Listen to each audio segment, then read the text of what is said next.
Hi, my name is Ophi YouTube Videos. I am a feminist and a lesbian. I make conversational commentary videos about both of those things, and recently a ton of documents have been unsealed in the court case between Blake Lively and Justin Baldoni. And yes, if it's been a minute since you've tuned into this story, it is now just one case. Baldoni's obviously fruitless attempts at countersuing were dismissed, something I'm pretty sure I get to claim an I told you so on, and that none of the obnoxious commenters who love to come and try to pretend like my videos from last year have aged poorly have ever come back to admit that they were wrong and I was right about. As you know if you've been here for a while, I have been keeping my eye on this case since the drama around the premiere happened in the first place, when I planted a flag that I thought something was suspicious about how Mr. Feminist wasn't photographed with any of his co-stars at the premiere of It Ends With Us. That was all the way back in August of 2024, and though I'm not out here slopping out twice-a-day updates like certain other channels, I have been keeping an eye on this case and the discourse around it. I've made a ton of videos about why I think this case is important. I'm not going to be selling you on that in this one. In the last couple of weeks, a metric ton of documents have been unsealed. We've got depositions, text message threads, internal Sony emails. You've probably seen at least something about at least some of it. This is not a video where I'm going over all of it, because there is so much to go over that I myself haven't even gone over all of it yet. I am working on it though, and I'm going to be making videos like this as I do. If you like this kind of feminist commentary video, maybe consider subscribing if you haven't already. If you really like them, you can go subscribe to my Patreon at the free tier to make sure you get an email when I post a new video. A lot of people tell me YouTube only sometimes tells them when I post. And if you really like the videos, you can join at the Video Enjoyer or above tier for extra videos and early access. Today's video is about Colleen Hoover, the author of It Ends With Us. I've been really upfront about this. I have never read one of Colleen Hoover's books. I think this might be the year I finally read It Ends With Us. I've talked about it for enough hours already that it feels kind of silly that I haven't yet. I should probably have the full context. I'm not sure how much I'm going to like it when I do read it, but I probably ought to eventually. Part of my hesitance around reading Colleen's novel is to do with how often I've heard other people pan it. I think it's important to note, for as much as I'm always talking about forming our own opinions about women, CoHo is an example of someone who I've very much let other people's narratives around shape my impression of her. For example, I was told that when she wrote It Ends With Us, it was as sort of a screw you to her critics who found her other love interests to be abusive, and that's not Colleen's narrative around her book. But those two things can be kind of hard to separate out in my mind, and I think in a lot of people's mind. I do think, based on some of the plots I've read, and yes, some of the rant review videos I've watched, it's a pretty fair criticism to make that Colleen Hoover might have a habit of romanticizing abusive behavior in her books. But, and I've talked about this before, I have big hangups around using that as a cudgel against a piece of fiction, because I don't like any of the implications that come with the idea that women are so stupid that reading something toxic and fictional will turn them into victims in the real world, where when you are abused, it is because somebody wishes to abuse you and not because of which books you've read. And for the record, Colleen has not said that she wrote this book to prove some kind of point to the haters. Anytime I've seen Colleen speak about It Ends With Us, she talks about how it was a very personal story to her, that it was based on the domestic violence her mother experienced before divorcing her father. That doesn't mean it's a book we have to enjoy, or even a book we have to find unworthy of criticism, but a lot of the conversations around this book in particular, like the conversations around her toxic love interests, don't hit the quite right note for me, even if I don't really know how to phrase any of these issues better myself when they come up for me. Like, for example, there's this criticism about Colleen Hoover writing this book without consulting domestic violence resources, and I understand where that's coming from, but I also kind of struggle with it. In an ideal world, would everybody writing about something they've experienced have the means and the desire to consult with experts before writing it? I guess, maybe.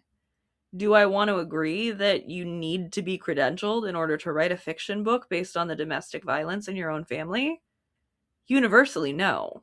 I'm not actually down with that idea. But that also doesn't mean that I agree with her messaging around domestic violence, though. Not in the toxic romance books where she's not intentionally doing that, or in the book where she was trying to talk about that on purpose.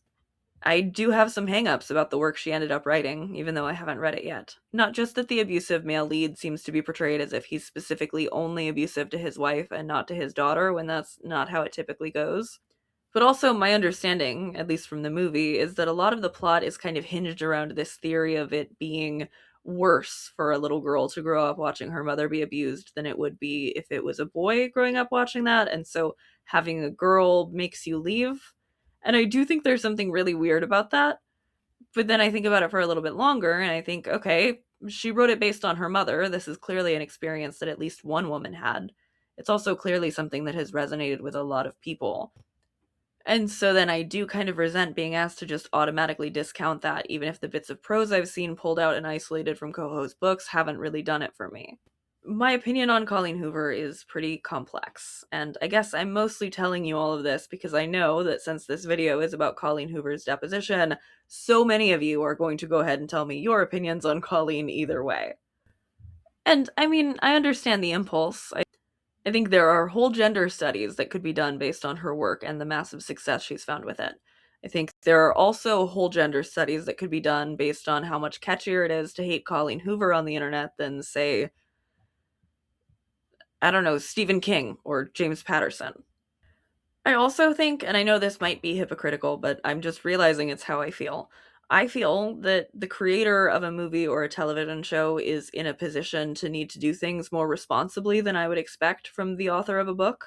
I guess I think that largely because of the factor where actual real people have to act out the things that you're portraying if you're making a show or a movie. And also because, yeah? Also because if you portray those things in the wrong way, a lot of the nuances that can come through in a book can just get completely lost. I would say I'm more inclined to agree that a movie like It Ends With Us or a TV show like 13 Reasons Why should probably be run by some experts than I am to say that somebody can't write a book where something resolves in a less than realistic way, or maybe doesn't even resolve at all. That whole speech is to say that I can hold many truths at once about Colleen Hoover and It Ends With Us. I can have some critiques of the story she wrote while also having many, many more critiques of the man who adapted it. Yeah? That's beautiful. This video is not about any of my still forming opinions about CoHo, though. It's about that adaptation.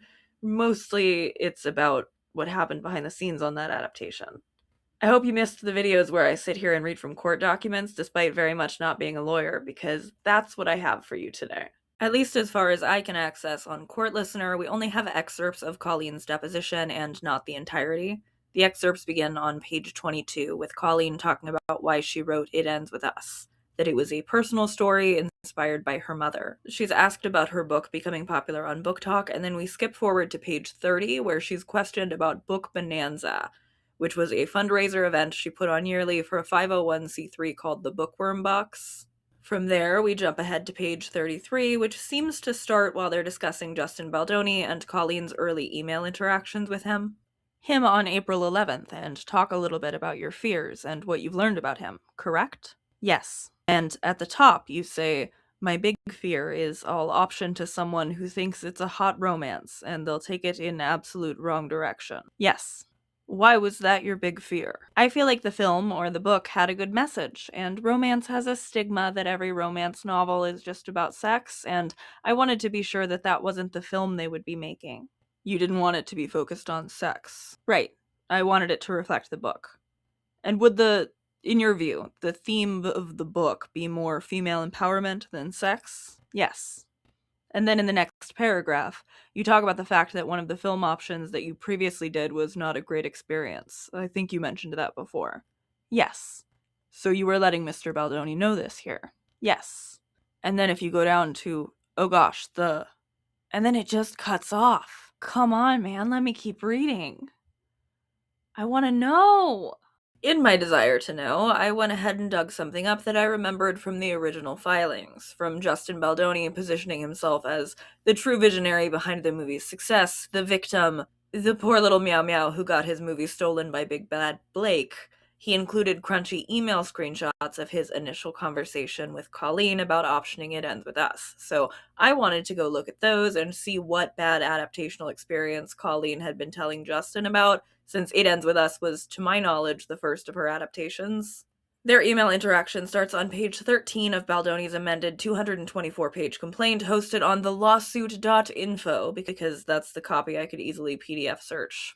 Thanks, Friedman, I guess. Baldoni in that reaches out to Colleen Hoover, apparently after having been connected to her by someone else whose name is redacted. And because I respect your time, I'm not going to read the whole thing. Notice I said I respect your time, not mine. I read the whole thing and I recorded it. Video Enjoyer and Above Tiers over on my Patreon have access to those extended cuts where I read more of these supplemental documents while I researched. But here, I'm just gonna summarize. Their first interaction was over email in February and then April of 2019. And in there, just like was said in the deposition, Colleen told Justin about her experiences with other adaptations so far. One of them crowdfunded from her audience to make the movie, and then the movie never came to fruition and they never refunded her fans. The other was a miniseries on some now defunct streaming service that fell through just before it was meant to be released. Colleen had not yet experienced an adaptation at the size of It Ends With Us, but she seemed pretty quickly charmed by Baldoni in their emails, which began with him gushing over the importance of her story. He talked about how much he would like to option it and then pasted 2 paragraphs of somebody else's review of her book. Thanks, Justin, I guess. They also discussed Justin donating or potentially selling at cost copies of the 5 Feet Apart novelization to Colleen's Bookworm subscription box. Reading over this, it seems like 5 Feet Apart and Colleen's misunderstanding of which order the movie and the book came out in led to her feeling a level of trust in Justin's vision for adapting her book that may have been unfounded. You can watch my video from last year about 5 Feet Apart for more information on that, because that movie came out before the book was written. And you can watch more of this video for more information on how off Justin Baldoni's vision for Colleen's novel seems to have been. Also, because it will matter later, one thing I didn't see in these initial emails was Justin technically saying he was the one who intended to direct it. Keep that in mind for later. He does speak about wanting to turn it into a movie, and he tells her about Wayfarer when he does so. The conversation, as we see it, is around optioning, which, as Colleen says later in the deposition, is very much just the first step when something is turned into a movie. He does not technically say he's going to direct it, but reading it with the knowledge that he would go on to direct it, you can kind of read his intention to direct it into it. We'll get there when we get there.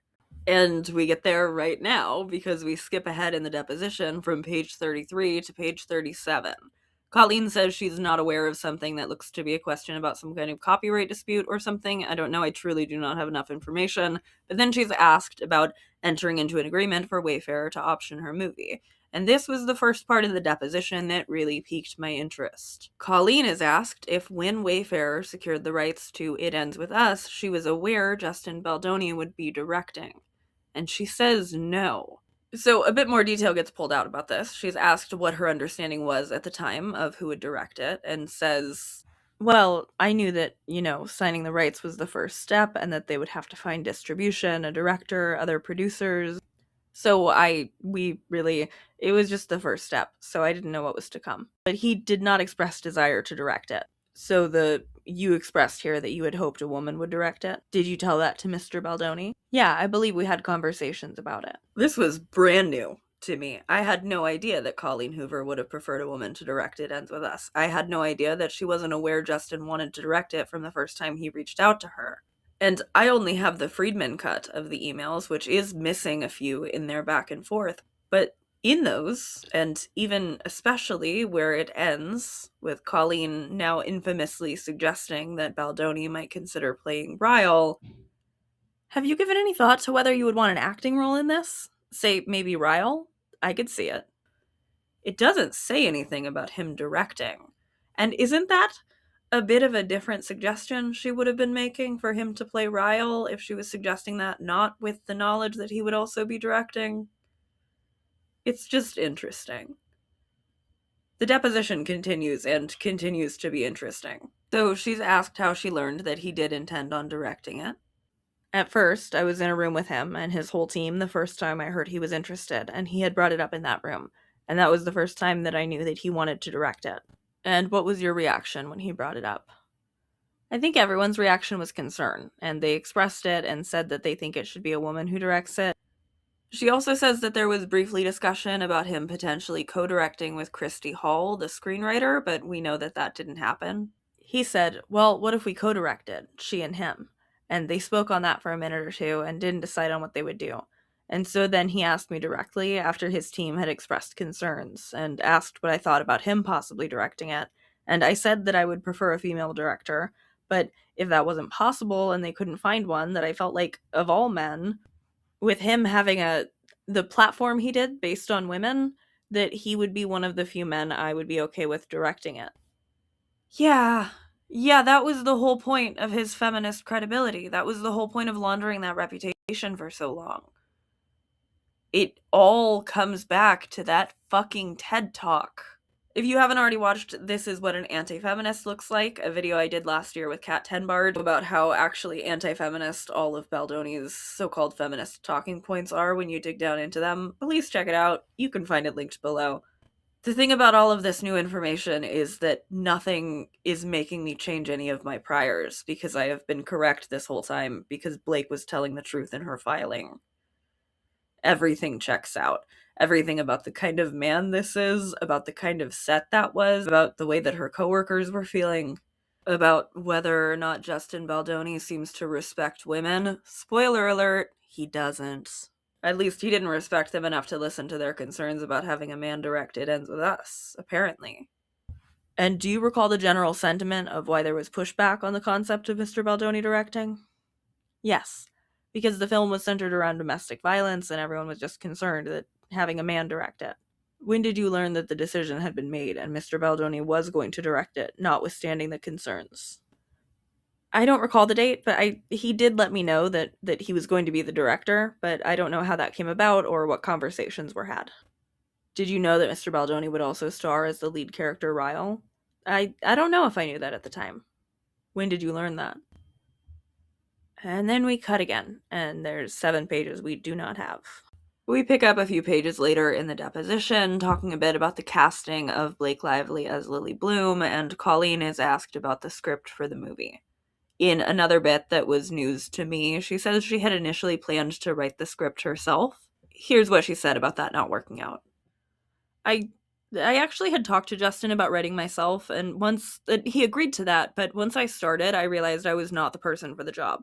I had a lot on my plate at the time, and he had mentioned that script writing with him, like, he liked to be involved as the script was being written, and that's just not a way I can work. And so I told him I no longer wanted to write it. Even when she wasn't planning on being the one to write it, Colleen hoped to have input on the script, and she says she repeatedly requested for Justin to let her read it, but was not given access until the script was finished. I requested to read the script several times, and Justin repeatedly told me it wasn't where he wanted it yet for me to read it. And so I was not involved in the script as it was being written. I was involved with it after it became a draft he was happy with, and not with writing, but with feedback.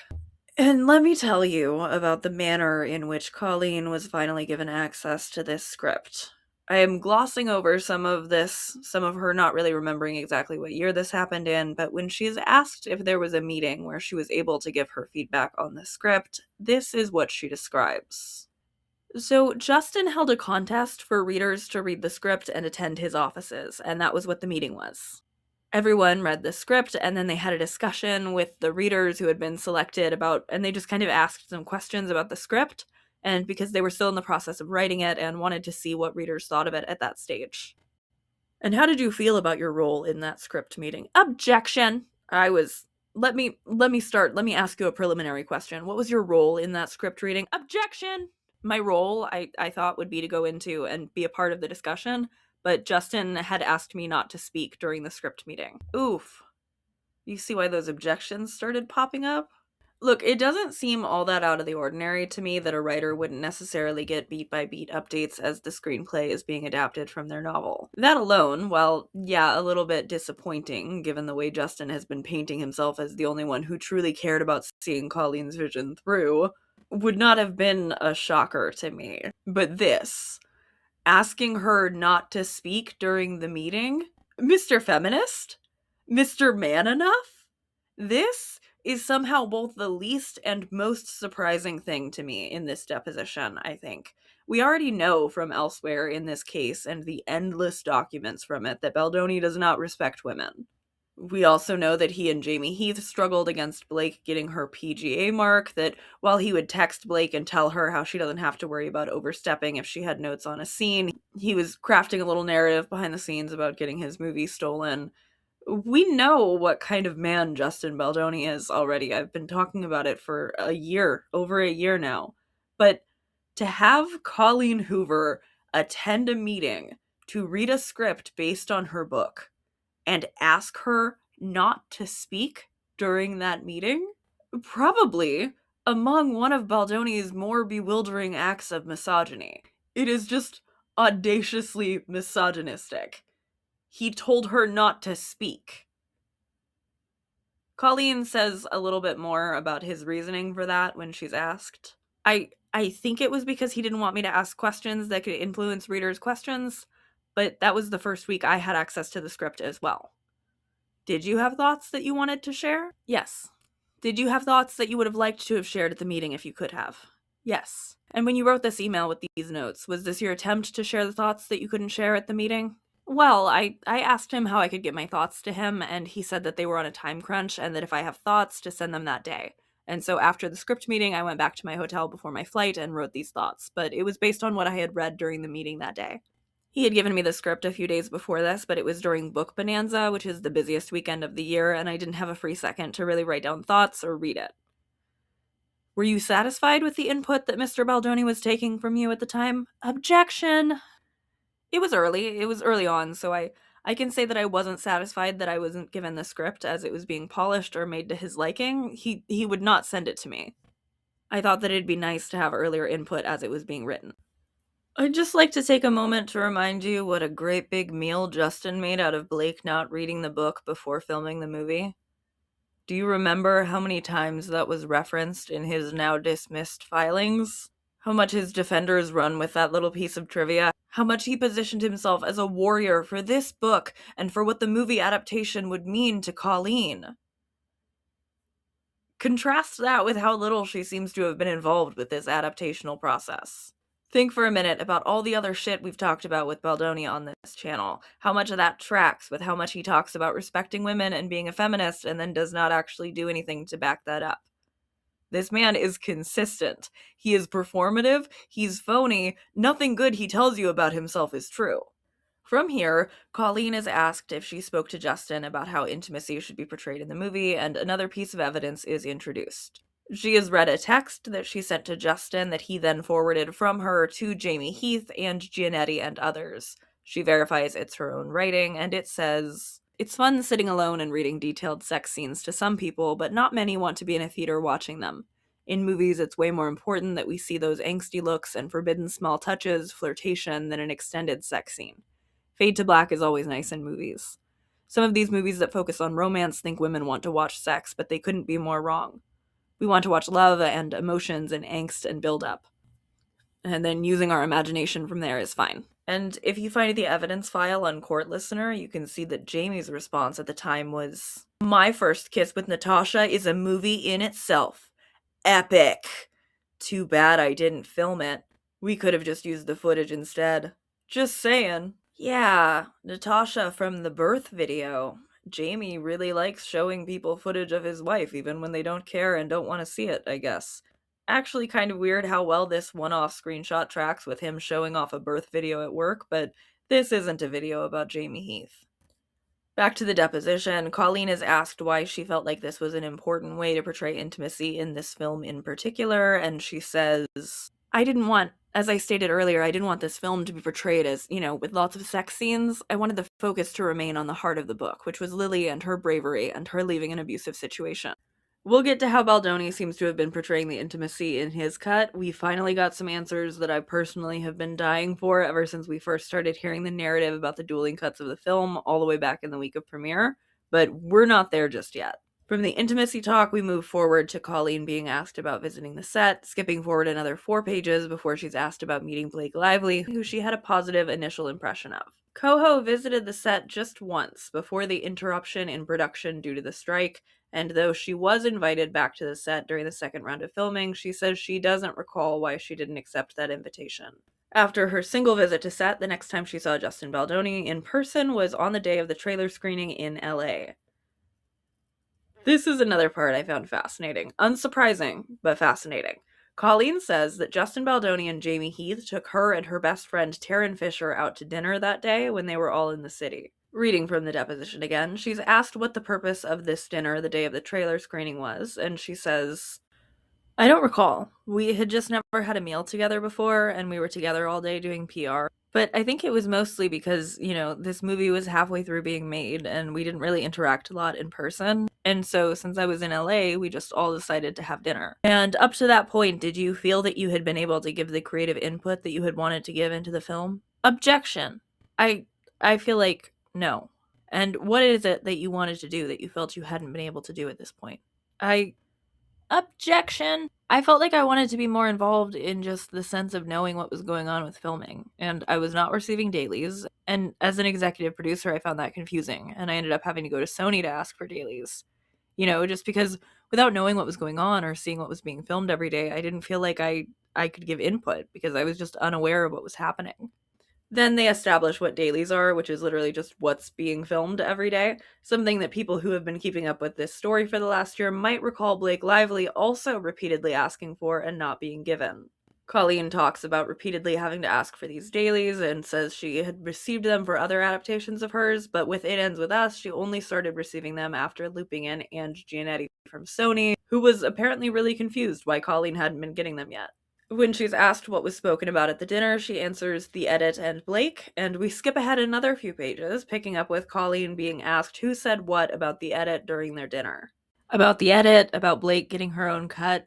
I believe Justin was the one who told me that it's possible the movie could change from what I saw because Blake was getting an edit and was going to have a test screening in what they call a bake-off, which is where they see which one tests better. Did Mr. Baldoni explain to you why it was the case that there would be a bake-off, or his view at least? Yeah, he said that. I'm trying to remember. I don't know that it was pertains to the Bake Off. I know he said that Blake was demanding her own edit and that Sony was allowing her the opportunity to edit the film because she was unhappy with his cut. Did he tell you what Mrs. Lively was unhappy with in his cut? He insinuated that it was more, or his opinion was that she wanted to take over the film. Is that how he described it? Uh-huh. Is that a yes? Yes. Did he say anything else in that regard? You'd have to be more specific. Did he tell you why he thought Mrs. Lively wanted to, quote, take over the film, end quote? Yes. At this dinner, he informed me that this had been an ongoing issue, which in him that I believe the exact words they used were, we're not saying she's a narcissist, but she's exhibiting narcissistic behavior, and that she was making their lives very stressful during the filming, and it was not a good experience. And I remember being shocked because I had heard none of this before the dinner, and this was well after filming had resumed. I had already seen the film at this point. And did they give you specific examples of what Mrs. Lively was doing, in their view, that was upsetting to them, either Mr. Baldoni or Mr. Heath? Yeah, they explained to me that she had a meeting that blindsided them about their behavior and that it was at her house and that she forced them to sign a document stating they wouldn't exhibit that behavior anymore or she wouldn't resume filming. And who, between the two of them, shared this with you, Mr. Baldoni or Mr. Heath? It was both of them. So they were talking at the same time, kind of bouncing back and forth off of each other. Did either Mr. Baldoni or Mr. Heath describe to you the specific behavior that was in the document? They did. When I say the document, I assume we all remember the one we're talking about. The list of behaviors that Baldoni and Heath agreed would stop at the meeting with Blake prior to coming back from their break for the strike. And Colleen is about to go on to describe which specific parts of this list she was told about, which, to be real with you, don't even include some of the worst of the things Jamie and Justin agreed to stop doing. This dinner out with Colleen, which I'll remind you, we can tell from the deposition was happening after Justin hadn't really been taking her feedback on board, had barely given her a chance to turn around notes on the script that she read for the first time during a meeting that he asked her not to speak in, is fascinating to me. It's fascinating for the way it lays bare the way that these men were panicking about their actions having consequences and being known to people outside of the weird culty Wayfarer set they had been running. And I gotta say, the fact that they clearly thought so lowly of Colleen's intelligence, her character, and her common sense is just baffling to me. And I say that, but it does make sense in a way. All of this is happening because Justin Baldoni is such a misogynist that he sees nothing sexist about sexually harassing women and then launching a smear campaign against them when they complain about that. Of course they gave that smear campaign a test run before it was officially launched. Of course Justin and Jamie thought that they could manipulate Colleen against Blake. They still seem to think that they should be able to do that to just about anybody. But to think that would work when you are doing it to another woman who you have not been taking seriously? They're dumb. They're just dumb. I'm sorry. They hate women so much it makes them stupid. Colleen is asked to give more information about what these stupid men tattled on themselves for. What did they say? And if you can, to your recollection, tell me which of them said what. And if you can't recall, that's fine. But if you can recall with specificity who said what, please tell me. I know Justin said that Blake had put in the document that she wants him to stop speaking to her dead father, and I asked him to elaborate on that, and he said that he told her that he sometimes speaks to her father, who's dead. Yes. Did you have any thoughts on that? Objection. I was a little confused. I didn't know what he meant by that. I didn't know if he meant he prayed to her dead father or just like if it's part of his spiritual or religious practice. But he did say that he said it, but that it bothered her. Another thing was something about saging interns and that she had asked that he no longer sage her interns, I believe. I've been wanting more information on the intern saging for a full year now. We don't get much here. Colleen doesn't seem to have asked much about the context of the intern saging. Imagine you show up to work and this guy sages you. Ew. And I know we've talked about how weird and fucked up this is before, but imagine you show up to work and this guy who is your boss and the director and your co-star, is telling you how he talks to your dead father. There are people who don't understand why this is a hostile workplace. There are people, I have read some of their Reddit threads, who straight up do not understand what about this workplace seemed toxic. He was claiming to speak to her father. Like, do these people... Can you imagine having a dead father and your boss, who is sexually harassing you, is telling you that he has a direct line to your dead father? Like, what are we doing here? What genuinely, how is one meant to handle that other than making a fucking workplace complaint? Jesus Christ. Saging, do you mean like with the herb sage? Uh-huh. Is that lighting it on fire? I didn't ask what that meant. There was another incident where Jamie said that she said that they needed to stop going into her trailer while she's breastfeeding, and he then went on to explain to me what happened with him going into her trailer. This was Jamie, not Justin. He said that he went into her trailer invited because they had to discuss something, and I'm not sure what they were discussing. But that he had agreed to turn and face the wall, but that at some point during this conversation, he turned around to say something to her and that she was going to file sexual harassment, or that he feared she would file sexual harassment claims against him. But he was telling me this because it was all in this document that apparently was going to come out.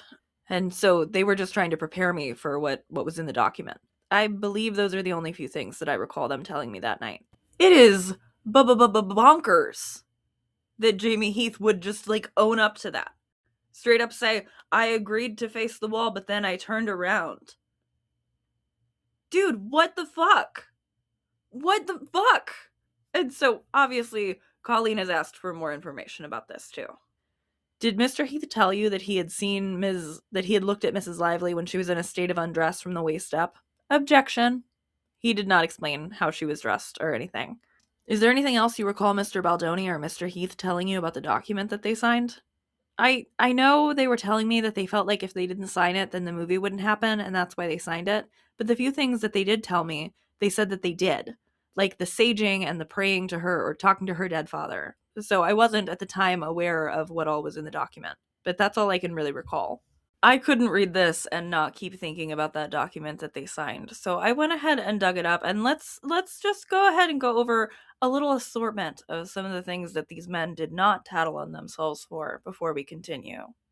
No more showing nude videos or images of women, including producer's wife, to Blake Lively and or her employees. No more mention of Mr. Baldoni or Mr. Heath's previous pornography addiction, or Blake Lively's lack of pornography consumption to Blake Lively or to other crew members. No more discussions to Blake Lively and or her employees about personal experiences with sex, including as it relates to spouses or others. No more inquiries by Mr. Baldoni to Blake Lively's trainer without her knowledge or consent to disclose her weight. No more personal physical touching of or sexual comments by Mr. Baldoni or Mr. Heath to be tolerated by Blake Lively and or any of her employees, as well as any female cast or crew without their express consent. No more improvising of kissing. No more private multi-hour meetings in Blake Lively's trailer with Mr. Baldoni crying, with no outside Blake Lively appointed representative to monitor. No more adding of sex scenes, oral sex, or on-camera climaxing by Blake Lively outside the scope of the script Blake Lively approved when signing on to the project. No more retaliatory or abusive behavior to Blake Lively for raising concerns or requesting safeguards. Wow, they especially didn't take seriously their promise not to do that last thing, huh? So Colleen talks a little bit more about this dinner, which seems to have been one of the first phases in the smear campaign plan. Did you have any concerns after the dinner? Objection. I think I was just disappointed. And why was that? I didn't know Justin and Jamie all that well, but I know that, I just thought that everything with filming had gone well. And I was concerned that now there seemed to be like a battle over the edit about to occur, and that concerned me. And I was just disappointed that all this was happening. Were you concerned that Mr. Heath felt like Mrs. Lively was going to make sexual harassment allegations? Objection. No, I didn't know that was happening. Well, you said that he was worried that she was going to claim sexual harassment, right? Objection. Well, from when he was speaking about the incident, I don't remember the exact words, but I remember them just concerned that the incident was going to turn into some sort of claim or be released publicly. They were worried about this document. They were worried it would be released publicly? Yeah, I believe so. I don't recall if that was, spoken, but it was definitely implied that they did not like that this document existed. Move to strike, non-responsive. And what did Mr. Baldoni or Mr. Heath say specifically to lead you to the conclusion that they did not like that this document existed?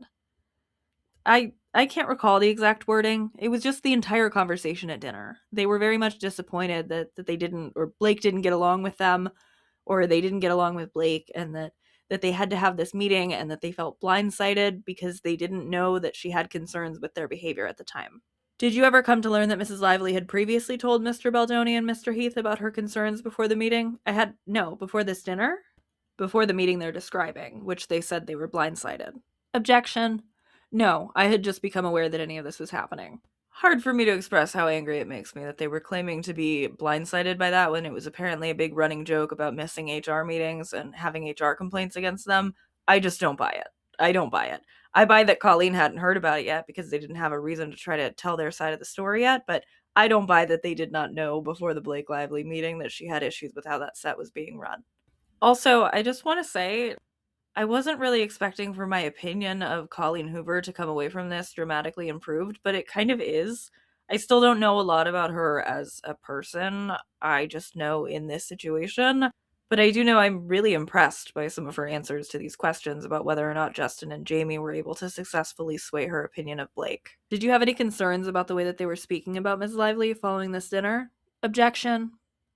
I don't know that it was a concern rather than just disappointment. Like, I did feel like for a man who has a platform of building women up, that I left the dinner disappointed, that it felt like I was made to not like her. Like I left the dinner feeling like the intention was to get me on their side, or, just explain their side before I heard it from her. And is that the kind of thing you would have expected from Mr. Baldoni based on what he had told you about his views early on when you optioned the book? Objection. No, not at all. And why is that? Objection. I think I was just a little blindsided by the dinner and everything I was told, and the way they were kind of forewarning me about what kind of person she was. And did you have any reason to believe the portrayal that Mr. Baldoni and Mr. Heath were making of Mrs. Lively up until that point, based on your experience? Objection. No. Do you recall anything that you or Ms. Fisher said during this dinner? I don't. I think we were just asking questions. Like, I remember I was very concerned about the film at that point, and I was asking him questions about, well, what does this mean for the film? And then we skip a page and pick back up on Colleen. And I said that didn't go how I thought it would, and she said, me neither. And we discussed our surprise that they didn't get along and that all of this was happening. Like, this was the first I had found out about any of it. So this dinner was May 6th. Did it change your views of Mr. Baldoni or Mr. Heath at that time? It did. In what way?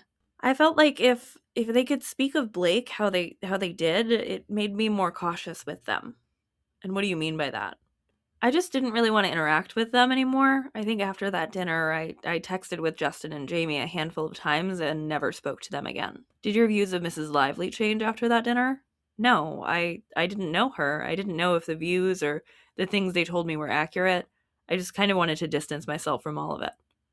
At some point, did you reach out to Mrs. Lively? I did. And then we get another exhibit for evidence. This one is actually filed under seal, but it's described in the deposition transcript. Could you sit down? Thanks. It's an email from Colleen at 7:11 in the morning on May 15th, and Blake responded to it asking for Colleen's phone number. This was the first time the two of them would speak on the phone. Colleen hadn't previously even had Blake's email. She had to arrange the whole thing through her agent, but she wanted to give notes on the film to Blake now that she knew Blake would be making her own cut of It Ends With Us. And she wanted to give her notes to Blake directly because she wasn't sure if Justin would have passed them on, and honestly, let's be real, probably because Justin wasn't seeming to take them very seriously. Enormous jump. Good job. She and Blake have a phone call that same morning, and Blake invites her to a screening she's having in New York of her version to show Colleen what she made so far. Colleen says she'd love to go to the premiere, and does. Colleen says in this deposition that she liked both cuts, but I think the further we get into her statements here, the more obvious it is that there was a clear winner for her, and it was Blake's, the one that the studio ultimately went with. With the context we get from this deposition, it does not feel like a stretch to imagine that part of Colleen's reasoning for throwing her weight behind Blake's adaptation was because Blake seemed so much more receptive to CoHo's feedback and requests. Where Justin asked her not to speak in a meeting and then left her wondering if her notes were even being considered, she seemed to actually develop a working relationship with Blake. And there is some jumping around in this part of the deposition, some text chains that were referenced but filed under seal. I think the most important one was read out in the deposition, though, when Colleen texted Blake and said, Blake, oh my gosh, Josh gave me a password to watch again because he wants me to get you my thoughts ASAP. So I watched Justin's latest and yours side by side. I have a list of 57 things I loved about yours more. You killed it. It's so hard in the theater to focus when you're nervous and people are talking. But seeing all the improvements you've made solidified and already saw a decision. I'm going to bed, but we'll send you thoughts ASAP in the morning. I really believe in this adaptation and think with this week's edits that you're doing, it's going to be life-changing. My God, thank you. I'm sorry this is a day late. I know I told you it was great already, but I can't wait to type up all the whys and get them to you tomorrow.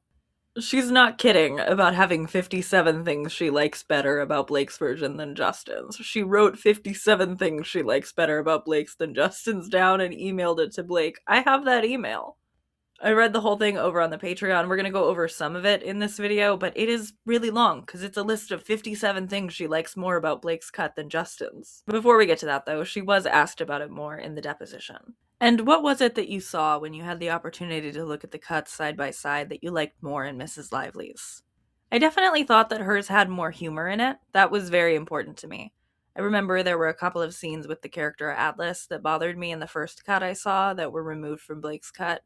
I can't recall exactly all of the things I liked more about her cut, but I did feel like my concerns in the initial notes I sent her, a lot of them had already been addressed. So are you saying you think she may have made some changes between May 15th and when you saw the not based on my notes? I see. I think just that we had similar intuitions about some of the scenes. The deposition cuts forward again from there, but don't worry. I have that email.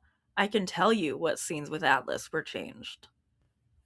All you really need to know, even if you haven't seen the video, Atlas is the non-Justin Baldoni love interest in It Ends With Us, the one that Blake's character ends the movie with, a childhood friend turned to lovers situation. Here are the notes about Atlas in that very, very long email Colleen sent. Another note I sent to Wayfarer that I noticed wasn't changed, so wanted to flag it in case anyone agrees. Atlas smells the food he pulls from the trash can. He puts it right up against his nose, and it's such a strange move to me. Why does he smell it? Is there a way you could cut from him opening the trash can to young Lily's face and then back to the trash can to see him holding the food and walking away from it? We know he's pulling food out of the trash, but smelling it just felt so weird to me. Okay, not like the strongest start. I mean, I think I understand what she's saying, but also you would smell food because you'd like want to know if it's good or not. Interesting. But that sounds like a difference between her and Baldoni, right? She only wants to show so much dumpster diving. Anyway, check out point number 33 while we're talking about Atlas here. Think about how Blake's protections for herself and the others on set extended to Isabella Ferrer, who played the young version of Blake Lively's character, and check out number 33. All caps. Thank you for shortening the makeout scene between young Lily and Atlas. It was bordering on uncomfortable in the other version. I also love the song placement better in Blake's version. I just felt this whole change was so much better. It is amazing how well that one point confirms a lot of my theories and a lot of my suspicions and a lot of the things that I assumed after reading Blake's complaint. How long must it have been? How, gratuitous, after he had allegedly told the actors that it was hot when they portrayed it. Don't worry, I'm also gonna do a video going over Isabella's deposition, but, these things are coming up in multiple women's stories because it is a cultural issue of how this man and the men on his set treated women. I can't believe people don't think this is politics. I can't believe people don't realize that this is feminism. I don't understand how something could be a clearer cut case of workplace harassment, of gender discrimination. And yet, anyway, Justin Baldoni's cut of It Ends With Us had a too long makeout scene between the two main characters. That's what I've gleaned from this. There are also some other things where it really seems like Blake had to add a lot of the focus between Blake's character and the non-Justin love interest. Like this one. When Atlas and Lily meet at the back of the restaurant to catch up, Blake's version added in a "you look so well," and I really like that and think it's important. She's not hitting on him, that's obvious. She's literally relieved to see he looks well and that he's even alive, because the last time she saw him, he was on a stretcher. And speaking of Atlas being on a stretcher, the last time Lily's character saw him, this is what I suspect Colleen was talking about being glad was removed. I love how the dad beating up Atlas in this scene was muted. It was so graphic in the Wayfarer version, and honestly, they added another scene where he's so bloody on the gurney that was even more jarring in a bad way. So happy all that is gone and it's not so dramatic in all the wrong ways. This just paints me such a vivid picture of the kind of garbage movie Justin Baldoni wanted to make. Oh my god. There's more. Of course there's more. But a lot of the rest of these, when it comes to Atlas, is Colleen being glad that lines have been added back in, that things are more centered around Atlas and Lily's relationship, that Blake used takes that Colleen liked more than the ones that Justin used. Things like that. I'm jumping around a bit. There's another one that I really want to talk about. So for the context of this, the all you need to know for the movie, which you don't even need to have watched. I feel like a lot of you have probably watched it by now, or at least gathered the plot by osmosis. Justin Baldoni's character, Ryle, is the abusive husband of Lily Blossom Bloom. Lily has a tattoo of a heart, which is referential to Atlas, that friend turned lover turned stranger, went away after he was harmed and she didn't see him for a very long time. When the abusive character finds out that the heart tattoo isn't just a heart and is a reference to another man, he physically abuses her and he bites her and injures her, and she ends up going to the hospital where she learns she's pregnant, and Atlas is there with her at the hospital. I just want us to take a moment and think about what this point conveys to us about the movie that Mr. Feminist, Mr. Only One Taking Domestic Violence Seriously was making before Blake came in and edited it into something better. I'm not even saying I think It Ends With Us is a great movie or anything, but I do think the version I watched on Netflix, just so much better than the one Colleen is describing in this email. The scene at the hospital where he asks about the tattoo is perfect now in Blake's version. Before, it was so odd that he was trying to smile and reminisce about her tattoo when it is literally covered in teeth marks. Taking out the "I didn't think you'd remember that" leaves it more ambiguous and heart-wrenching. In the other version, you just want to punch Atlas for such a selfish question during that traumatizing event. And I don't even just mean him misunderstanding Atlas as what is so fucked up about what he did with this movie. I want you to check this one out too. Remember, I said she finds out she's pregnant at the same time after he attacks her. Check out these context clues we get for how Baldoni was handling his character, and not just Atlas's. Thank you for removing the I'm sorry lines from the crib scene with Ryle. It was too much. I love the changes in the birth scene. This is literally the most important scene in the book. And in that first version, Lily was way too nice to him. Way, way too nice. Blake removed the kiss on the forehead from Ryle before he walks away, and the comment, "It's okay," and I think that's so important that it's gone. She stood her ground at the hardest moment of her life, and the last thing she needs to be doing is telling this man it's okay and allowing him to kiss her.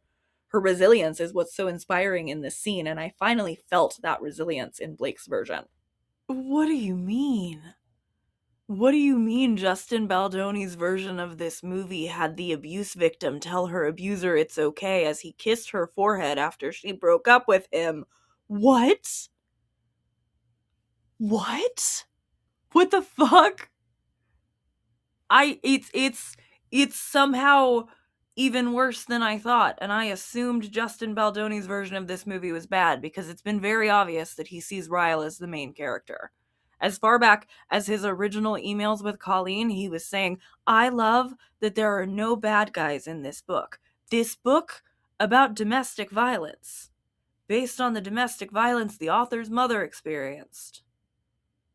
He loves that there are no bad guys in it," he said.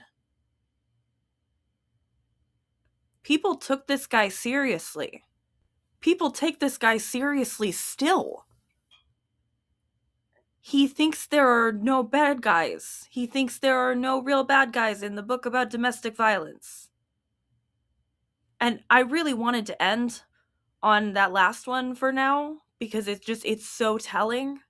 It's so telling that he wanted this movie to end with Ryle being absolved by like the loss of his family. He's talked about as much in interviews. He's talked about how it's a good thing when an abused woman leaves the husband because then the husband can be a good parent next time or some shit like that. Like this man is he makes me so mad.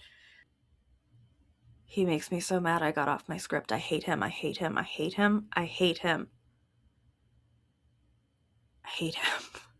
He ended the movie with Lily telling him it's okay.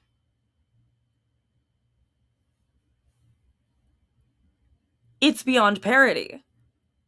I couldn't make that up to be mean. He thought that this was like some big inspiring story that was going to save so many lives.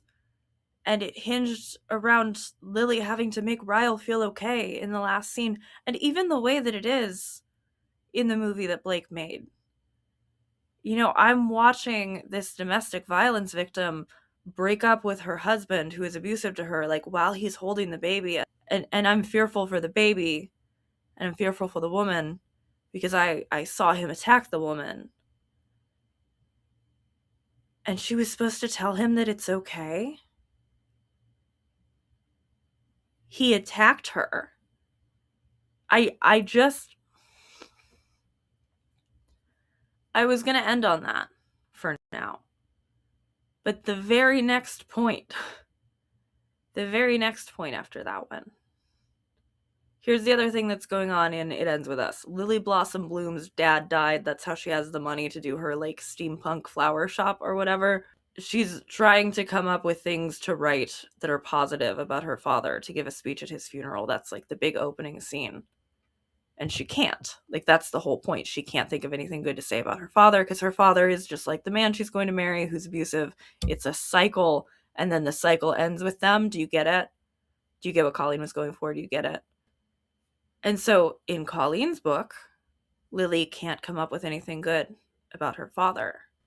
Let's see how Justin fucked that up in his culty little Bi-Hi adaptation, huh? I love that we don't see all the things she wrote on the napkin in this scene. I hated that she wrote nice things about her father in the first version. You gotta be fucking with me at some point, right? Like, what do you mean? What do you mean? From the guy who made a big deal about how Blake Lively didn't read the book before she shot the movie? He's the one who optioned it, he's the one who adapted it, and he has that fundamental a misunderstanding of the main character. He doesn't understand what's going on in the story that much, or he, patriarchally, because this man is a fucking misogynist, decided that his narrative in which fathers are absolved even when they're abusive, was better than the one that the woman wrote based on her own life. That is such a feminist act, dude. That is so feminist that you made the abuse victim say something nice about her dead abuser and then also say something nice as her husband was kissing her forehead after she broke up with him and he took it really mature like an adult. Oh my fucking god. Oh my fucking god. And then Blake Lively wears florals. And all these stupid motherfuckers are like, she's not taking it seriously. She doesn't understand the gravity of the situation. We should have had the guy who wanted the abuser to kiss the girl on the forehead and get told it's okay to it. Instead, he would have done a much better job. I don't think these people hear themselves.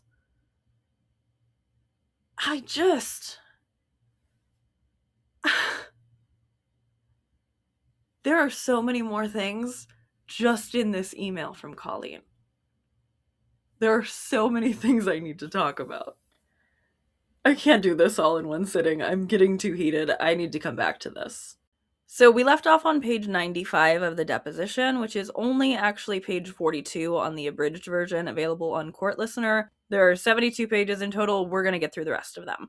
I found this part pretty funny when the deposition cuts forward again. Did it seem strange to you that his name was on there 3 times? Objection. Yeah, I think on the poster it was a little bit much. After that, they establish another piece of evidence, Colleen speaking more with the guy from the studio who had given him access to Blake's cut so that she could watch both back to back. Colleen ends up texting him on May 31st, still the same month as the dinner Justin and Jamie took her out to, and she says, I'm busy from 9 to 11 tomorrow if you want to chat after, but despite what the numbers and feedback say or don't say, I really think we need to choose a cut and move forward, and as it stands, I think Blake's is the stronger one to move forward with. It just ticked a lot more boxes from me, and I strongly feel she can work it to be the best film in edits so that we ultimately get to the best film for the readers. I appreciate the work put into this by everyone, but the back and forth is going to hurt this movie beyond measure. Let me know if there's anything I can do to convey my feelings wherever I need to convey them. And then from there, it goes more into the planning for them to show a preview of the movie at Book Bonanza. We're going to gloss over some of that for time, but I did think that them asking her about the poster right before this was really funny. So I want to talk about that. As a commenter pointed out on one of my shorts, it does seem to be primarily based on the differences between Justin Baldoni's poster and Blake Lively's poster that so many commentators online decided the movie would certainly have been better had the man been the one in charge of the final edit. But I mean, like, look at this original poster. Look at how many times he put his name on it. That's so goddamn off-putting. A bit much is right. I actually was able to dig up one text conversation that I was not able to find last night.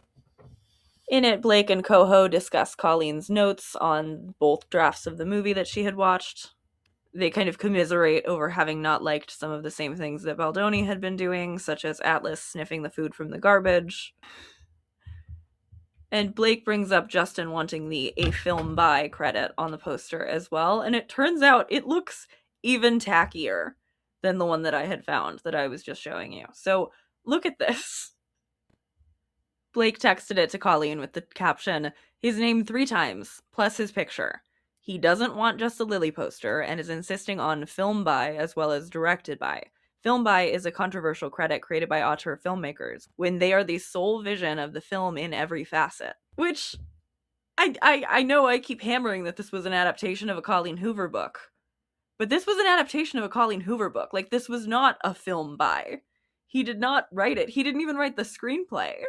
It was not a film by Justin Baldoni. It was, however, a movie about Lily Blossom Bloom. So he didn't want a poster with just her on it. He needed to have a poster that had the abuser in it. That seems like something we might have had discourse about if the discourse wasn't actually just about hating women, but that's not the timeline we shook out in. Colleen responded, honestly, it should just be you on the poster. When me and Taryn co-wrote a book, our foreign publishers insisted on making my name bigger than hers, and I wouldn't sign the contract until they made them the same size. Things like this make me so angry, especially when it's men. Blake says, wow, that's really cool that you did that. Yeah, it's pretty upsetting. I never care about a poster or billing/credit, but in this scenario, it actually hurts. It just does not sound like Justin was the sole creative vision on this movie. It not to sound like a broken record, but I hate this guy. Anyway, continuing. Colleen says that by the time Book Bonanza happened, she was aware that Blake and Justin wouldn't be in the same room together, though she's not really sure why she knew that or how it came to be that only Blake attended the screening. We skip forward 10 whole pages immediately after Colleen is asked if Blake told her she wouldn't attend Book Bonanza if Justin was there, and we do not get to see the answer. What I will say from the deposition so far, it seems like Blake and Colleen's contact was at this point mostly about the edit and not so much about Justin, but I don't know. It cuts. I don't know for sure.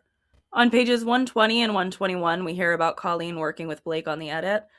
Colleen didn't see herself as an equal collaborator, especially because she doesn't have experience in filmmaking, but Blake does seem to have taken her ideas into consideration. And CoHo ended up spending 5 days or so in the editing room with Blake, watching the changes and giving her notes. We skip forward again. On page 126, she's being asked about a manipulation tactic. I spent a lot of time hunting on Court Listener for the referenced email and text threads, but I couldn't turn them up. I felt like when Blake would change something in her edit, they would then add some of those changes to try to get their edit a little better, or that's not the right term. Well, going back to your text, you say that you think that he said he added those changes, but he really didn't do it when you looked at the film. Yeah, I felt like he said he added some of Blake's things, and sometimes he did, but in this particular instance, I must not have thought that they actually changed in the scene that I got. But I also felt like I wasn't included in the emails anymore, and so just the fact that it came to me, I felt like was a little manipulative. So Mr. Baldoni was not including you in the edit process the way that Mrs. Lively was including you in the edit process? Objection. Is that right? Yes. Okay. Would you say that any differently than I did? No. So when you got this email, you wondered why he was sending it to you? Right. Yes. I'd really love to know more about this than I do, but it really seems to be following through a pattern of behavior, doesn't it? They pretend to accept Colleen's feedback, pretend to take Blake's ideas into consideration, and then just proceed to make the shitty movie they already wanted to make anyway. Unlike Blake, who really sounds like she actually listened to feedback. Then they introduce another exhibit that I have not been able to find. Exhibit 20 says, there's a discussion here about your sister seeing the cut of the film that Mrs. Lively was working on. Do you see that? And you seem to be saying that she had very strong feelings about it. Is that right? About the graphics, I believe. I see. Okay. And then it looks like there was some change and your sister liked the changes. Is that right? Yes. Then we cut ahead again to page 134, where it sounds like Colleen and Blake were having some sort of text discussion that included Colleen's thoughts about that dinner Justin and Jamie had with her. And why was that dinner making you angrier every time you thought of it? I think because of the way that they spoke about Blake. And I feel like I went into the dinner thinking that we were just going to have dinner, that it was a chance for us to get to know each other better.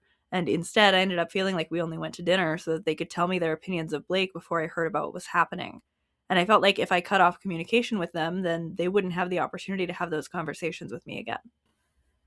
And Mrs. Lively at 11:10 p.m. tells you, next time we talk, I want to hear it, because I find myself feeling guilty for pushing back so hard on them to make the best movie. And I haven't shared with anyone my experiences with them until someone first comes to me horrified by their own experiences, and even then, I don't get into all of this. And she's asked if that was her experience with Blake, but it again cuts off before we get an answer. As much as I wish we got more of this section, I do think that it's plenty for me to commentate on here, because do you know what's occurring to me as I go through this? How much of Baldoni's narrative has hinged around Blake turning the cast and crew against him, and how much that's disproven by the realization that Colleen was turned against him by his own actions. She was off-put by his attempts at poisoning her against the woman he would go on to whine had poisoned everyone else against him, and into having a problem with his obvious gender discrimination. And I am willing to call the gender discrimination obvious at this point. The way he treats Blake, the way he treats Colleen, the way he's treated Jenny, Isabella. Again, I just have to point out he takes Colleen out to dinner to do Darvo. It's all Darvo. Everything is always Darvo with these assholes. We do get a little bit more of this conversation between Blake and Colleen. Like I said, I'm not sure if this is the first time Blake had come to Colleen about her experiences. So far in the deposition, it does really seem like they were mostly communicating about the movie. And this part just makes me really sad. There are a lot of messages from Blake in this big unsealing that have just made me really sad. Mrs. Lively goes on to say in this text, yet somehow I hold these guys as a narrative in my gut, and it hurts to be so misrepresented after being so viciously mistreated. Do you know what she meant by those guys as narrative? Yeah, I believe it was probably the narrative they had about her at the dinner with me. That's how I interpret this. And then Mrs. Lively says, "And all I'm fighting for is the work. That's all I've ever fought for is the work, and in that, a safe set to do the work in. That's it, from day one to today." Did you have any reason to doubt that Mrs. Lively was genuine in what she was telling you there? Objection. No. And then you go on to describe a little bit more. It looks like this dinner on May 6th at 11:33 p.m. You say, "Yeah, honestly, the narrative wasn't anything too different than what you told us, just from their angle. It's just when I was sitting..." And then we cut off again. And it's such a good point Colleen is making here that the narrative is no different between the two parties telling it. My friend Schmouter made a fantastic video going over both of the initial complaints, and his takeaway was essentially that the two stories being told here are stunningly consistent. Nearly all of Blake's allegations, Justin and Wayfarer agree happened, but then question the legitimacy of her right to be upset by it. And they felt so confident in their version of things, where this is just an okay way to treat women, that they took another woman they were treating poorly out to dinner to try to get her on their side about it. I will remind you, a woman who Justin had asked not to speak in a meeting about an adaptation of her own work. Astounding. The deposition continues. We learn that Blake actually had to deliver an additional cut of the film in order for it to be shown at Colleen's Book Bonanza event, which she did. Colleen is asked if she knew that Blake worked very late to make these changes and said, "She worked late every single day on that movie. I've never seen anyone work so much in my life." So you find her to be a very hard worker? Yes. And then the movie was shown at Book Bonanza, is that right? Yes. And how did it go? It was the best day of my life. Colleen talks from there about how well the event went, how well received the movie was, and they go over some conversations with Blake and her editors and with someone from Sony about how well it all went. This is all very nice, but we've been here for like an hour already. The whole point of an I read it so you don't have to is for me to skim a little bit of it, so let me drift on down to the next interesting part, which is when Colleen is questioned about a text exchange from August 14th. If you take a look at the top of the page on 21267, there's a reference to an Instagram post here for Wayfarer Studios that posts an article that says, "It ends with us ending explained why Justin Baldoni changed Ryle's fate." Did you see that Instagram post when it was posted? Yes. And did you have concerns about it? Yes. And is this text exchange between you and Mrs. Lively, you telling her about the concerns that you had with this post? Yes. Okay. And did you tell anyone else you had concerns with this post? Justin and Jamie. And what did you tell them? I asked them to take it down because it was not true. And what about it was not true? He did an article about how in the script and in the movie he had Lily leave Ryle, and Ryle did not get custody and was no longer in their lives. And it upset me because the online narrative at the time was very much against the females in this movie. Or not that were involved in the movie. Blake and I, Isabella, were getting a lot of online hate, and I felt like Justin was posting things, and all the comments on it were about how great he is for talking about domestic violence and all this stuff while we were silent about it.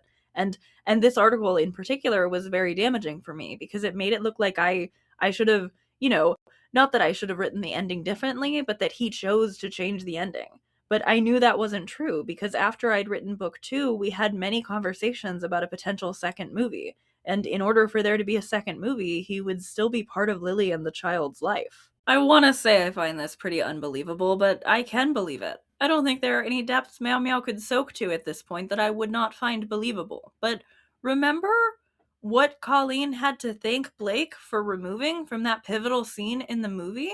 Sure, I believe Justin wanted to change the ending. He wanted to change it for the worse. He wanted to change it to one where Ryle was told that it is okay as he kisses Blake's forehead after he's broken up with.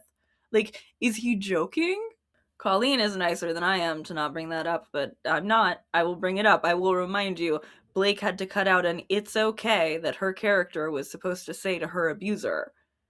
Again, I ask, what the hell do you mean you changed the ending, Baldoni? Not for the better. I actually do know what he means when he says he changes the ending. It's because there's no scene at the end where Lily drops the baby off with Ryle for their co-parenting situation. I did dig up the article. I'm doing outside sources for this as much as I can find them. Though I do feel like I'm going to upload this and somebody's going to point me to a bunch of the Colleen texts that I've just missed. So let me know if you have those. What Justin said at the time was, In the original draft, we had a scene in the epilogue where we see Ryle dropping off their child to Lily and they have a short conversation.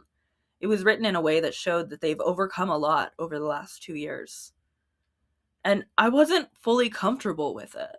And No More wasn't fully comfortable with it. And we were trying to find a way to make it work, to honor the book. But too much had to be done in such a short window to explain how they could possibly be co-parenting. Do you think this is bullshit? Me too. Also, more evidence for the whole Baldoni wanted Ryle to be the main character thing. The article after that quote continues, Baldoni and his team considered adding brief dialogue explaining that Ryle was in therapy, or another means of showing that he was actively putting in the work to better himself. But as they prepared to shoot that version, Baldoni decided that the most appropriate ending for Ryle would be to cut him off entirely after he got to meet his baby girl Emerson, named for his brother, in the hospital. So I guess in his tepid defense, he was framing it more as that he didn't want to have a conversation around co-parenting and he didn't feel like he could do that justice. But I just don't buy this. I just don't buy any of this from him. And it would have come out when he was in damage control mode, trying to make as clear a distinction as he could between the women doing the florals and him being a real big boy advocate who wanted the victim to tell him that it's okay. Cut me a fucking break, Baldoni. Anyway, there's more from Colleen about this.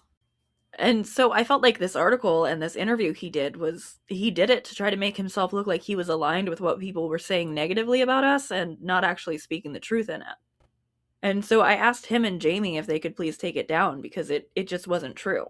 And what was it that made you feel that Mr. Baldoni was sharing an article for the purpose of affecting the conversation? Objection. Well, if I missummarized that, feel free to correct me. I felt like at this point in time, the movie had released, it was doing really well, but stuff just suddenly started popping up online negatively about Blake and me and the way we marketed the movie. And it was all just really shocking. And I think the most shocking thing was how silent Justin was about the online abuse the women in the movie were getting. And this was, to me, went against everything he would preach about supporting women. And I felt very much disappointed that the people who made this film were staying silent when especially Blake was getting so much online hate. And a lot of it was about the flowers and her wearing floral jeans. And I just didn't understand why all of that was being said when Justin and I made bouquets. And like this was his movie. And I'm sure he approved the marketing plan that we went along with. And so I was very confused why the things that we were being vilified for were not being defended or set straight. What would you have wanted Mr. Baldoni to do? Objection. It would have been nice if he or Sony or Jamie, shared the marketing plan and literally I showed up and I did all of my PR and worked my ass off, excuse me. And I felt like, oh, and when I say that, I mean about the PR and I read a teleprompter a lot of times. I did exactly what I was told to do. But then afterward, a lot of the stuff we talked about in interviews, we did at the press junket, a lot of things about domestic violence, they were just not shared anywhere. And so we were online, it made it look like we were completely ignoring the subject and we're having fun playing with flowers. And it just felt very unfair that the women were being vilified for the things that I also saw the men do. So did you share your feelings about this specific article with Mr. Baldoni? Yes, I did. Did you share them with Mr. Heath? Yes, it was a group text. And then we're handed Exhibit 27. I really, really want to see this text thread. I don't believe it was unsealed. If anybody found it, let me know, because I might have just been missing something obvious, but I can't find it, even though they confirmed that Justin replied and Colleen responded to his response. But then they say to set that aside. Let me just ask you a question. You mentioned this online negative commentary directed toward the women of the film at this time, August of 2024. Did you experience that yourself prior to the premiere on August 6th?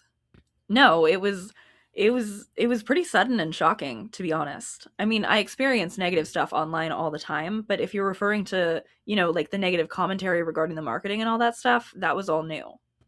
And had the marketing changed at all in terms of the themes? I mean, it was pretty much done by the time the movie came out. I didn't do any more marketing after that. But the types of, florals and things along those lines that were being marketed after the film premiered and following, were they any different than what you had been doing at Book Bonanza, for example, or in any of the other promotional experiences you had participated in? Not that I know of. But after the premiere, when everything started kind of going south online, I'd just stay offline. So I don't know if there was how they marketed things online. I don't have knowledge of much after the premiere. And the negative online, can you tell me more specifically what you were experiencing? Just when I would try to post about the movie, a lot of attacks and comments that I wasn't used to, along the lines of Justin, my having unfollowed Justin. People were curious about what the discourse was, and then people were starting to express that they were upset by the absence of Justin in some of the promo. But you know how the internet is. They can't say it in a kind or concerning way, so it was just a lot of attacks. And then also just all the articles that were out there about everything related to the movie that were negative. So then Colleen is asked about whether or not she deleted her Instagram at some point, and then we get another huge skip forward, the biggest one so far, from page 175 to page 253 to take us into the end zone here. I would love to know what else was being discussed in these missing pages, but I don't have them. When we come back, Colleen is being asked about the premiere, and unlike Book Bonanza, where she doesn't really remember how the attendance for that came about, there is a bit more of a paper trail on how the premiere situation came out. Honestly, Justin's million different narratives about the premiere nobody wanted him to be at could be its own deep dive. Let me know if you want that. I was able to locate an unsealed exhibit relating to the premiere, so to make up for how little information we have about how the conversation in the deposition got there, let's briefly detour to read some of that. First and foremost, I'm excited for the movie and all that comes with it, and I'm extremely grateful for all that has gone into it. In no way do I want to deny support for this film, especially after being invited by Blake to have a small hand in seeing it through. I will say that I'm concerned about everything happening behind the scenes and the positions I've been put in, which is why I feel much more comfortable having this conversation over email. And you mentioned the book in our brief convo before I got cut off, but I want to make it clear that my publisher pulled his book. I'm not sure what anyone heard or was told, but based on some unhappy texts I received from Justin's agent, they're assuming I had the book pulled, and I don't want there to be any confusion. I did not request they pull it. In fact, I had already approved it. But after seeing the file that went to print was not at all the file they sent me for approval, not even close, I let my publisher know I wouldn't be promoting it, as I felt lied to regarding what the content was supposed to be. What they did after that was their choice, but I know there's some misinformation out there, so I hope you understand when I ask that any future communication from this point forward regarding this movie go through email. It isn't personal, I promise. It's just to protect myself in these sticky situations of he said, she said. Okay, I want just so much more information about this than I have. I need to know more. I did see another reference to Justin wanting to publish a book in the documents that I was clicking through to try to find some of the sealed exhibits referenced in this deposition. So far, from the very limited amount of documents I have read from the Great Unsealing, there are at least 2 references to Justin doing a coffee table book to do with It Ends With Us. And I need more time with this, because the text messages are going to take me way longer than the deposition did to get through. There are so many, and they're all so scattered. But I do know that Blake references in her text with Jenny Slate something about a coffee table book with Blake's name on the cover and a body double wearing her wardrobe and Colleen listed as the author. And I know somebody else was texting about Justin taking a shot at a coffee table book and a documentary. And they were framing it like Blake Lively just decided to be upset about being sexually harassed because she was truly mad about the coffee table book and the documentary and not about the sexual harassment. I'm begging, if you know anything about the It Ends With Us coffee table book, please comment below. Maybe you have gotten further into the unsealing than I have. I just wouldn't be able to come back here with an update for like a month if I made myself read everything before I made this video, so we are doing it piecemeal over here. The rest of the email, as I mentioned, is about the premiere and Colleen's hesitance to be used as the deciding factor in Justin's attendance or lack thereof, and her desire not to be used as a scapegoat. As for the premiere, I feel I have been asked to make huge decisions, and I'm honestly not comfortable with it anymore. In a way, I feel like a scapegoat, as though I'm being used as an excuse for anyone having to deliver unfavorable news to a wayfarer. I have felt backed into a corner more than once with the choices I've been asked to make. Am I going to be comfortable if Justin is there? No. Things are beyond uncomfortable at this point, but my comfort isn't my priority. I'm used to being neutral, but this is a situation that has required some firm decisions on everyone's part, and I don't like upsetting people or choosing sides. Can I promise I'll go if he and his team are all there? I can't promise that. I go back and forth every day between continuing to show up for this movie or going into hiding because it's all causing me anxiety and bringing attention that I'm not prepared for / used to. Of course, in a perfect world, we'd all set it aside and everyone could smile for the cameras, but feelings have been hurt and boundaries have been crossed. I can see where Blake is coming from if she chooses not to attend, because if I were in her shoes, I'm not so sure I would be able to stomach seeing someone else accept credit and accolades for what was also a huge, massive effort on her part, and having to share what should be a celebratory moment with people you absolutely can't celebrate with. Based on what I have seen and know, I would personally choose to support her that night in whatever her decision ends up being. What I don't want is Sony's decision or Justin's attendance or lack thereof to be placed solely on my shoulders, and I definitely don't want to be a scapegoat. I don't know what else to add. I do hope to see you guys at the premiere, but if that ends up not happening for any reason, please know that I will only ever have positive things to say publicly. Aside from the issues at hand, it really has been a wonderful experience, and you guys did the book such justice, and I'm forever and truly grateful for that. Thanks for understanding, Colleen Hoover. And then now we're going to jump ahead to the final 2 pages in the deposition where they are discussing this premiere. And this time around, the questions are being asked by the lady who is giving objections about the rest of them, which you're going to understand once you see the way that the questions are suddenly very leading. And you never appeared in pictures at the premiere with Justin, is that correct? No. I was ushered down a line and took to my seat. I was only in pictures with whoever was in the tent as we were walking through. That wasn't a photo shoot, experience, as far as I know. If Justin had asked you to be in a photograph with him, would you have done so? Objection.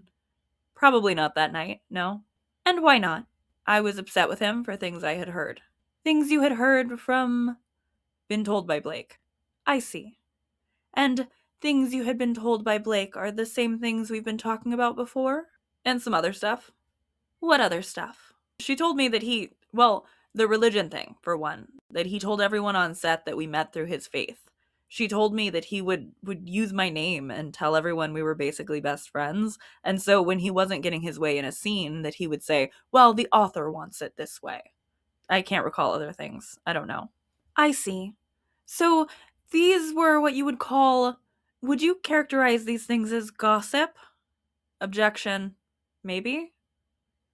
I just took it as things she had experienced and told me. I didn't know if they were accurate or not.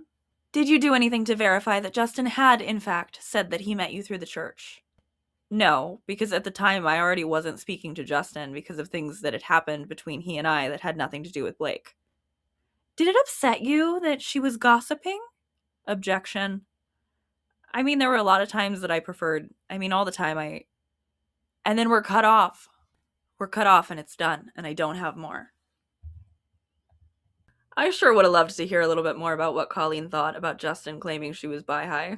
If you've been keeping up with this case, you might remember it being reported on all the way back toward the beginning of last year. It was in that Hollywood Reporter article where we first learned that Jenny Slate also had complaints about the set, the one with the ugly David and Goliath cover image.